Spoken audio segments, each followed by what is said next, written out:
Alright, another haul. Another haul para sa ito yung inabot ng aking 2,000 pesos. I got Coke. Siyempre, not all healthy.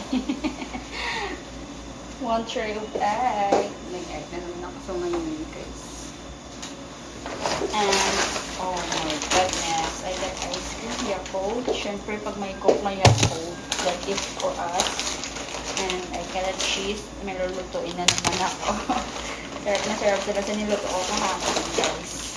Wala na, ubos na. Naubos na.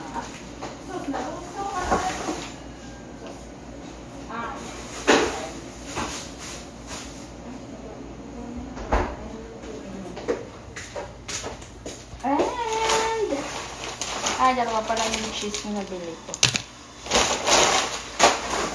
Nilutuin na ito, guys. Video, I got a honey for me. Honey. Nilagay ko sa juice, guys. Juice.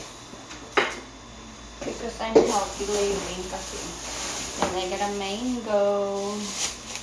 Fruits. Nilagay ko yan sa pudding namin. Magdalaw ako ng pudding. Like that. Pudding.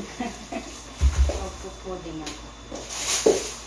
And then I got the grapes. And then banana. Hindi pa to. Hindi. Pakabukas or papabukas ko ito pwedeng kainin.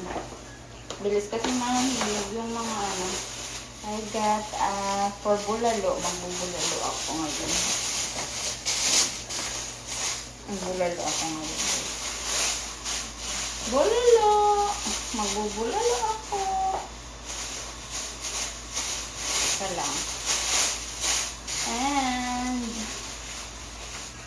so that is yan, may binili akong ano. Kasi talagyan ka ng pudding. Gawa ako ng pudding, guys. Tapos talagyan ka ng mango pudding. Nagawa ako ng mango cheese pudding. Wow.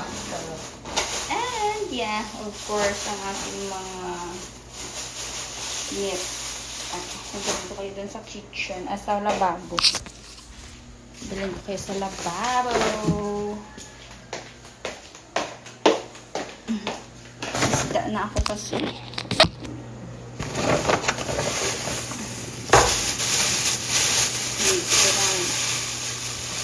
Beef ko siya, beef product. Ito beef.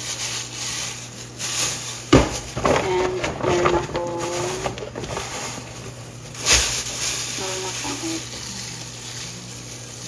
At saka gagawa ako nito. Bituka. Gagawa ako ng bituka. Okay, alright. So, that's for today's video again. Hope you like this one.